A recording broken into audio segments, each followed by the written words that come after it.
आज का जो हमारा क्लास था उसमें हमने मेल रिप्रोडक्टिव पार्ट्स के बारे में पढ़ाया था। प्लांट में जो फ्लावर होता है उसके पास आपको पता है कि ये तो मेल रिप्रोडक्टिव पार्ट है।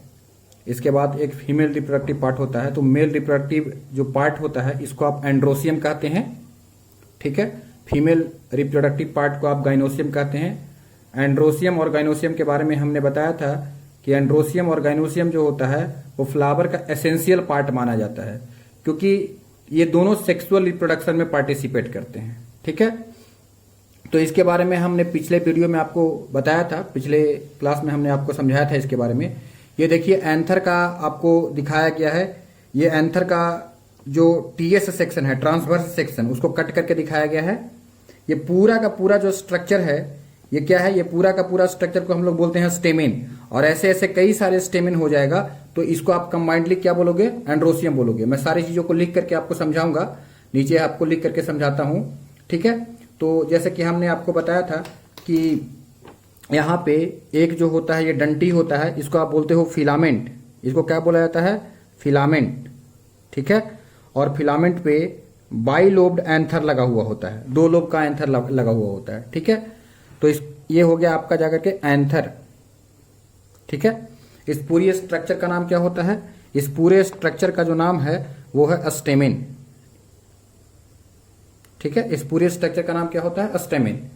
तो इसके बारे में हमने प्रीवियस वीडियो में आपको बताया था, ठीक है।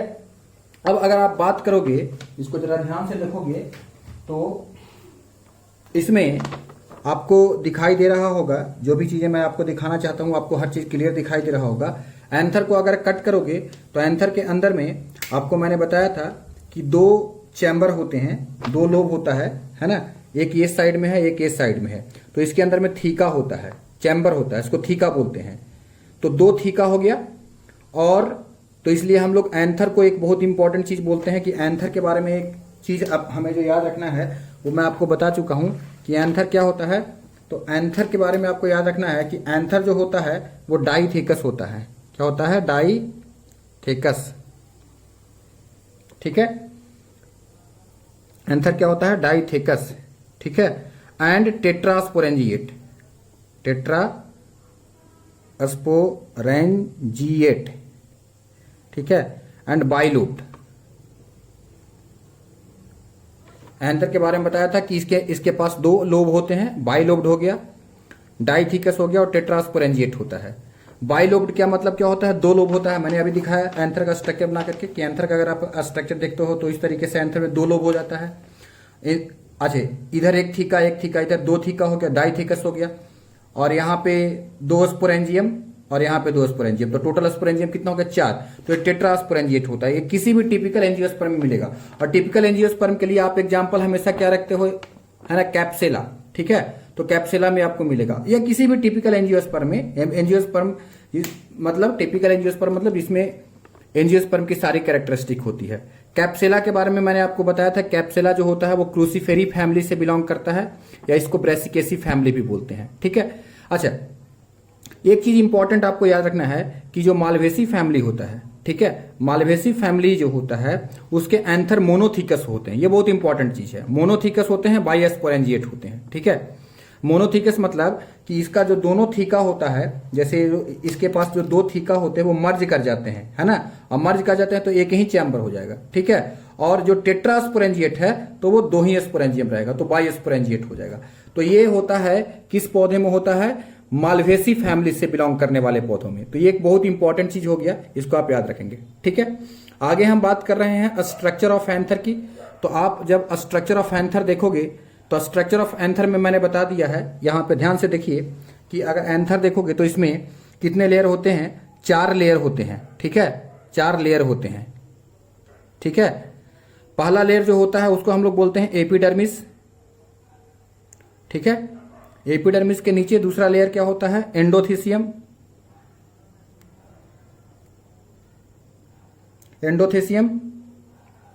ठीक है। उसके बाद थर्ड लेयर जो होता है वो मिडिल लेयर होता है, मिडिल लेयर, ठीक। और उसके बाद जो फोर्थ लेयर होता है that is called the tapetum. Fourth layer क्या होता है, टैपेटम, ठीक है। तो ये 4 लेयर होते हैं एंथर में। अब चारों लेयर का आपको फंक्शन पता करना है। एपिडर्मिस कैसा होता है, प्रोटेक्टिव नेचर का होता है, ये प्रोटेक्शन देने का काम करता है, ठीक है। एंडोथीसियम क्या होता है, बताया था, जो भी आप लोग क्लास नहीं अटेंड किए हैं, इसमें एक चीज होता है जिसका नाम होता है अल्फा सेलुलोज। सेलुलोज, ये अल्फा सेलुलोज कैसा होता है, फाइब्रस होता है, फाइब्रस नेचर का होता है। तो आपसे पूछा जा सकता है क्वेश्चन कि एंडोथीसियम का इनर वॉल क्या किसका बना होता है, याद रखेंगे फाइब्रस नेचर का एक मटेरियल का बना होता है, अल्फा सेलुलोज का, ठीक है। ये क्वेश्चन आ सकता है। तो एंडोथीसियम का क्या फंक्शन होता है, ये डेहिसेंस ऑफ एंथर में मदद करता है। कैसे डेहिसेंस ऑफ एंथर में मदद करता है, देखो जब आप एंथर को कट करोगे, एंथर को जब आप कट करोगे तो देखिए एंथर को कट करोगे तो कुछ इस टाइप का स्ट्रक्चर दिखाई देगा, ठीक है, कुछ इस टाइप का स्ट्रक्चर दिखाई देगा। तो जैसे मान लो कि ये ऊपर का लेयर है, ठीक है, इस तरीके से ऊपर वाला सेल है, ये एपिडर्मिस, इसके नीचे एंडोथीसियम है। तो एंडोथीसियम में इस पॉइंट पे इसको हम लोग बोलते हैं अस्टोमियम। यहाँ पे देखिए डायग्राम में दिखाया गया है ये सारे चीज, है ना। यहाँ पे आप देख पा रहे होंगे, यहाँ लिखा गया है स्टोमियम, यहाँ पे, ठीक है, ये देख पा रहे होंगे यहाँ पे स्टोमियम दिखाया गया है, ठीक है। तो यहाँ जो होता है वो स्टोमियम होता है, ठीक है। स्टोमियम क्या होता है कि एंडोथीसियम में जहां सेलुलोज और कैलोज भी होता है, एंडोथीसियम में कैलोज वॉल भी होते हैं, तो कैलोज बैंड्स एब्सेंट हो जाते हैं, तो यहाँ पे वॉल थिन हो जाता है और यहीं से एंथर का डेहिसेंस होता है, यानी एंथर क्या करेगा, रफ्चर्ड करेगा, फटेगा। तो एंडोथीसियम का काम क्या होता है, डेहिसेंस ऑफ एंथर में हेल्प करता है, ठीक है। मिडिल लेवल लेयर क्या करता है, टैपेटम का फॉर्मेशन करता है। मिडिल लेयर के बारे में बताया था कि 1 से 3 लेयर होता है, मल्टीपल लेयर होता है, ये सिंगल लेयर, ये भी सिंगल लेयर, और मिडिल लेयर क्या होता है, मल्टीपल लेयर होता है, ठीक है। टैपेटम जो होता है ये भी सिंगल लेयर, ये इनर लेयर होता है। इमेच्योर फॉर्म में जब एंथर रहेगा तो उसमें मिडिल लेयर पाया जाएगा। फिर धीरे धीरे धीरे धीरे मिडिल लेयर का जितना भी न्यूट्रिशन है वो टैपेटम के द्वारा एब्जॉर्ब कर लिया जाता है टैपेटम को बनाने में। तो मिडिल लेयर मैच्योर एंथर में नहीं पाया जाता है, ठीक है, खत्म हो जाता है, डिजेनरेट हो जाता है ना, कह सकते हैं कि खत्म हो जाता है वो। अब ये जो टैपेटम लेयर है, तो मिडिल लेयर में 1 से 3 लेयर होता है, ये मल्टीपल लेयर होता है, याद रखना। अब टैपेटम के बारे में बहुत सारी जानकारी आपको याद रखना है। अब हम लास्ट लोअर मोस्ट जो लेयर है उसको हम दिखाते हैं, टैपेटम। टैपेटम में पहला ये न्यूट्रिटिव लेयर होता है,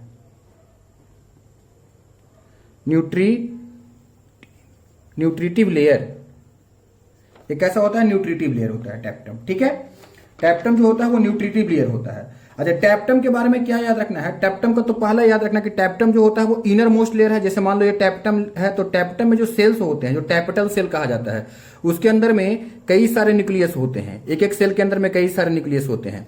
तो इसका प्लॉइडी लेवल क्या हो जाएगा, कभी क्वेश्चन पूछा जाता है कि टैपेटल सेल का प्लॉइडी लेवल क्या होता है ना। तो इसका आपको याद रखना है कि इसका जो प्लॉइडी लेवल होता है, PLOIDY, प्लॉइडी लेवल कितना होता है, पॉलीप्लॉइड होता है। टैपेटम लेयर कैसा होता है, पॉलीप्लॉइड, पॉली मतलब बहुत सारा, पॉलीप्लॉइड, इसका पॉलीप्लॉइडी लेवल होता है। आपसे क्वेश्चन पूछेगा कि ये पॉलीप्लॉइड होता है कि डिप्लॉइड होता है कि हैप्लॉइड होता है, ठीक है, तो आपको याद रखना है ये पॉलीप्लॉइड होता है। समझ में आ गया टैपेटम लेयर के बारे में, ठीक है। अब आप एक चीज और समझिए, टैपेटम में 2 तरह का सेल्स होते हैं, एक को हम लोग बोलते हैं ग्लैंडुलर सेल और दूसरे को हम लोग बोलते हैं प्रोटोप्लाज्मिक या अमीबॉइड सेल बोलते हैं। एक होता है ग्लैंडुलर, ठीक है, इन नोट्स में नहीं दिया गया है, मैं आपको एक्स्ट्रा बताया था पढ़ाते समय, ठीक है। एक ग्लैंडुलर सेल हो गया और दूसरा जो होता है वो प्रोटोप्लाज्मिक या अमीबॉइड जो भी बोल सकते हो। तो जैसे मान लो प्रोटो है ना, प्रोटोप्लाज्मिक, ठीक है। तो ग्लैंडुलर सेल क्या करता है, यूबिस बॉडी का फॉर्मेशन करता है, UBISH, इसको पहले प्रो यूबिस बोला जाता था, प्रो यूबिस, ठीक है। तो यूबिस बोलो या प्रो यूबिस, ये क्या है यूबिस बॉडी, देखो ऐसे अगर मान लो एंथर है तो एंथर का ये नीचे वाला सबसे लेयर है टैपेटम, और तो यहाँ पे क्या बनता है, माइक्रोस्पोर मदर सेल होता है। तो ये जो अंदर का लेयर है ये छोटे छोटे क्या करेगा, थोड़ा कुछ रिलीज करता है, केमिकल्स को रिलीज करता है, ठीक है। ये छोटे छोटे स्पोर्स लाइक मटेरियल को रिलीज करता है, इसी को बोलते हैं यूबिस बॉडी।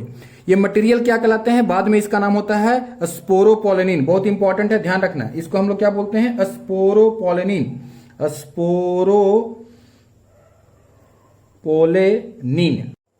तो हमने बताया कि ये जो टैपेटम जो लेयर होता है, जो इनर मोस्ट लेयर होता है, इसमें दो तरह तरह के सेल होते हैं। एक को हम लोग बोलते हैं सेक्रेटरी सेल, या इसको हम लोग ग्लैंडुलर सेल भी बोलते हैं, और दूसरा जो होता है उसको बोलते हैं अमीबॉइड सेल, या इसको प्लाज्मोडियल सेल भी कहा जाता है। ठीक है, जैसे मान लो कि ये अगर आपका माइक्रोस्पोरेंजियम है तो इसके ऊपर में जो है वो टैपेटल लेयर होगा, है ना, ये टैप्टम का लेयर बना हुआ रहेगा, और टैप्टम में कुछ सेल्स ऐसे होंगे जिसका नाम होगा सेक्रेटरी सेल, और कुछ सेल ऐसे होंगे उनका नाम होगा अमीबॉइड सेल। ठीक है, अब आपसे पूछा जाएगा सेक्रेटरी सेल का क्या फंक्शन है, या इसको हम लोग ग्लैंडुलर सेल बोलते हैं, इसका क्या फंक्शन है, तो ये यूबिस बॉडी का फॉर्मेशन करता है। यूबिस बॉडी आगे चल करके स्पोरोपोलिन का फॉर्मेशन करता है। ठीक है, स्पोरोपोलिन एक्जाइन लेयर में प्रेजेंट होता है। स्पोरोपोलिन एक प्रकार का हार्ड रेसिस्टेंट मटेरियल है जो पोलन ग्रेन के आउटर सरफेस पे पाया जाता है। इसलिए तो आप देखते हो कि पोलन ग्रेन जो होता है वो काफी लंबे समय तक भी आप उसको रखोगे तो सस्टेन कर जाएगा। तो जैसे मान लो ये पोलन ग्रेन है, तो पोलन ग्रेन के ऊपर वाला जो लेयर होता है, पोलन ग्रेन में देखो दो लेयर होता है, एक अंदर का लेयर होता है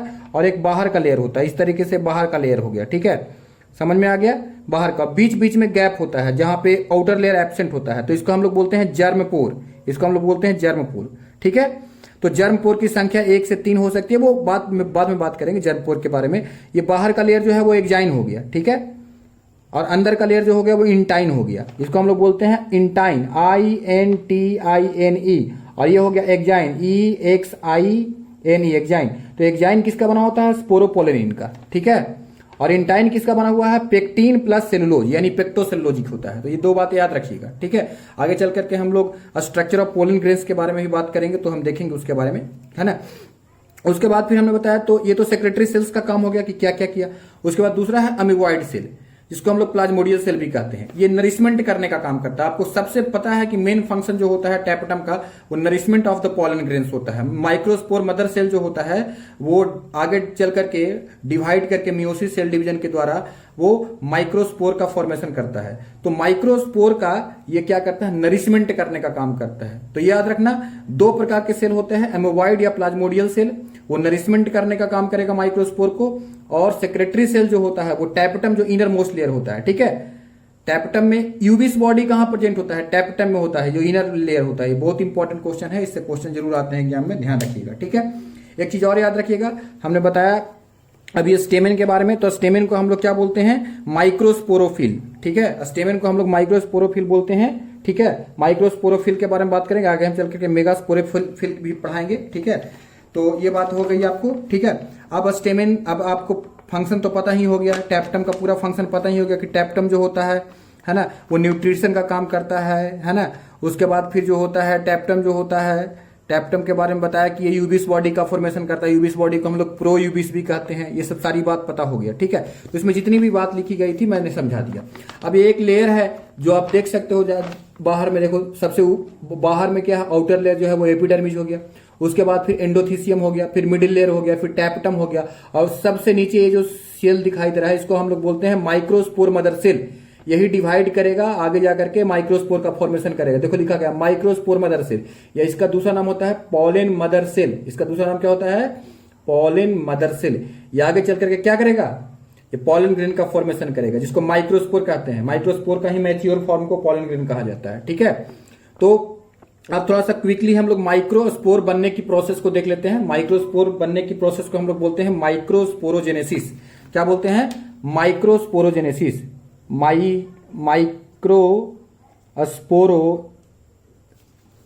स्पोरोजेनेसिस। जेनेसिस का मतलब क्या होता है? फॉर्मेशन, और माइक्रोस्पोर मतलब माइक्रोस्पोर का फॉर्मेशन होना। Microspore is also called pollen grain, उसी का मैच्योर फॉर्म को हम लोग पॉलन ग्रेन बोलते हैं। तो हमने एक क्वेश्चन बहुत फेमस देखा है कि देखो, आपसे एक क्वेश्चन पूछेगा कि एक क्वेश्चन पूछेगा कि मैच्योर पॉलन ग्रेन है, मैच्योर पॉलन ग्रेन, और एक आपसे क्वेश्चन पूछा जाएगा कि मैच्योर मेल गैमेटोफाइट है, गैमेटोफाइट। ठीक है, तो क्वेश्चन पूछा जाता है कि मैच्योर पॉलन ग्रेन बनने में और मैच्योर मेल गैमेटोफाइट बनने में कितनी बार माइटोसिस, कितनी बार मियोसिस होगी। ठीक है, ध्यान से सुनो, मियोसिस सेल डिवीजन, एक मियोसिस होता है ना, ठीक है, और दूसरा माइटोसिस होता है, तो कितनी बार मियोसिस और कितनी बार माइटोसिस, याद रखना। अब मैं अभी क्वेश्चन का आंसर डायरेक्ट बता देता हूं, इसको फिर एक्सप्लेन करूंगा। मैच्योर पॉलन ग्रेन बनने में एक बार मियोसिस होता है, ठीक है, और एक बार माइटोसिस होता है। माइटोसिस मियोसिस दोनों एक बार होगा, एक बार 1:1, ठीक है। अच्छा, मेल गैमेटोफाइट में मैच्योर मेल गैमेटोफाइट बनने में कितना, एक मियोसिस, ठीक है, एक मियोसिस होगा और दो माइटोसिस, ठीक है। यहां क्या बोला, मैच्योर मेल गैमेटोफाइट में एक मियोसिस एक दो माइटोसिस, याद रखना दोनों में मियोसिस एक बार है, पर यहां एक माइटोसिस यहां दो माइटोसिस। ये क्वेश्चन बहुत इंपॉर्टेंट है, बहुत ही ज्यादा रिपीट होने वाला क्वेश्चन है। और ये कॉन्सेप्ट में, क्योंकि कई लोगों को पता, देखिए एक्चुअल में क्या है, बात भी सही है कि हम लोग पोलन ग्रेन को ही मेल गैमेटोफाइट बोलते हैं, ठीक है। लेकिन टेक्निकल चीजें क्या है यहाँ पे कि मैच्योर मेल गैमेटोफाइट बोला है तो इसका मतलब ये 3 सेल का स्टेज को रिप्रेजेंट करता है, और ये 2 सेल को स्टेज को, यानी मैच्योर पोलन ग्रेन जो होता है, पोलन ग्रेन 2 सेल में ही आया तो वो बन गया पोलन ग्रेन, 3 सेल में आया तो ये मैच्योर मेल गैमेटोफाइट हो गया। तो क्या है ये लफड़ा, इसको हम जरा समझते हैं, ठीक है, ध्यान से समझो, ठीक है। यहां पे क्या होता है बच्चों, यहां पे एक सेल होता है जिसको हम लोग बोलते हैं एमएमसी, क्या बोलेंगे इसको, एमएमसी, इसको मेगास्पोर मदर सेल। ये हो गया मेगास्पोर मदर सेल, इसका प्लॉइडी लेवल होता है 2n, इसका प्लॉइडी लेवल क्या होता है 2n। ये मियोसिस करेगा तो 4 हैप्लॉइड सेल बनाएगा, 1 2 3 4 हैप्लॉइड न्यूक्लियस पहले बना दिया, और ये बीच बीच में कैलोज वॉल लगा हुआ है, फिर ये चारों अलग अलग होकर के इस तरीके से 4 हैप्लॉइड सेल बना देंगे, ठीक है। इसको आप बोलोगे माइक्रोस्पोर, ठीक है। जब माइक्रोस्पोर डेवलप करेगा तो इसके अंदर, तो अभी ये प्रोसेस हुआ 4 बना, 1 से 4 बना और चारों हैप्लॉइड बना। तो जब भी डिप्लॉइड से हैप्लॉइड बनता है तो कौन सी प्रोसेस, मियोसिस, कौन सी प्रोसेस, मियोसिस, ठीक है। तो एक बार मियोसिस तो हो चुकी। अब अगर एक माइक्रोस्पोर है, अभी ये जब मैच्योर होगा, अभी ये इमैच्योर फॉर्म है, मैच्योर होगा तो ये जो न्यूक्लियस है इसका डिवाइड कर जाएगा और इसके अंदर में 2 न्यूक्लियस बन जाएगा, ठीक है। उसके बाद फिर साइटोकाइनेसिस होकर एक छोटा सा सेल बन जाएगा, इसको हम लोग बोलेंगे जनरेटिव सेल, और बड़ा वाला को बोलेंगे वेजिटेटिव सेल, ठीक है। तो ये इसमें 2 सेल बन गया, इसी को हम लोग बोलते हैं पोलन ग्रेन, ठीक है। ये कौन सा pollen grain, 2 cell pollen grain, 2 cell वाला पोलन ग्रेन। और 60% जो एंजियोस्पर्म होते हैं वो इसी स्टेज में पोलन ग्रेन को ला करके रिलीज कर देते हैं, ठीक है। इस तरीके से एक्जाइन लेयर लगा रहेगा, ऊपर में इंटाइन लेयर, अंदर में इंटाइन लेयर रहेगा, ठीक है। अच्छा, कुछ प्लांट ऐसे होते हैं, कुछ बोले तो 40% क्या करेंगे कि ये जो होता है, जो अंदर में जो जनरेटिव सेल है, ये फिर से फर्दर डिवाइड कर देगा, यानी एक बार माइटोसिस हो गया ना भाई, एन था, एन से 2 एन बन गया ना, एन और एन बन गया तो माइटोसिस हुआ। कुछ सेल में क्या होता है कि इसका जनरेटिव सेल फिर से डिवाइड कर जाएगा, तो एक सेल है, ठीक है। अब इसका ऊपर में तो वेजिटेटिव सेल रहेगा ही, सॉरी ऐसे है ना, यहां जनरेटिव सेल 2 डिवाइड करके बना दिया, और ऊपर में जो है वो वेजिटेटिव सेल ये रहेगा। वेजिटेटिव सेल बड़ा होता है, large cytoplasm, large nucleus. Generative cell छोटा होता है, स्मॉल न्यूक्लियस होता है, इसका साइज स्मॉल। इसका शेप कैसा होता है, स्पिंडल के तरह का होता है, ठीक है। तो इसमें देखो ये 2 मेल जो बने, इसको हम लोग बोलते हैं मेल गैमेट, ठीक है। तो एक माइटोसिस यहां हुआ, फिर एक बार और जनरेटिव सेल में हुआ, तो दूसरी बार माइटोसिस हुआ, तो 2 बार माइटोसिस हो चुकी, ठीक है, और एक बार मियोसिस पहले हो गया था। तो अब ये 3 सेल वाला कंडीशन को हम लोग बोलते हैं मेल गैमेटोफाइट, ठीक है। अब कुछ पौधे में क्या होता है कि जैसे मान लो कि ये 2 सेल में ही रिलीज हो गया, तो जब स्टिग्मा पे ये फॉल करेगा ना, जैसे मान लो ये स्टिग्मा है, ठीक है, प्लांट देखो ना, तो प्लांट में क्या होता है, प्लांट में इस तरीके से स्टिग्मा होता है ऐसे, ठीक है, नीचे जाकर के ये ओवरी वगैरह ऐसे होता है, ठीक है।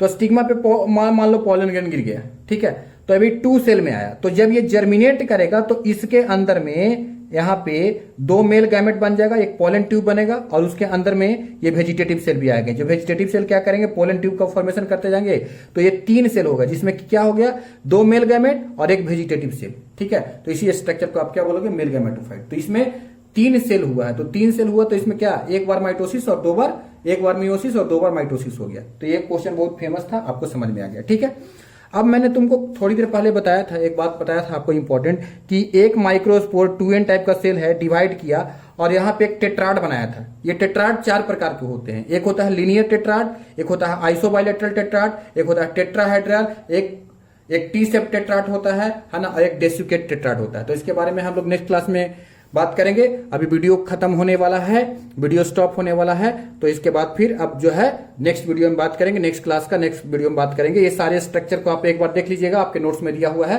कोई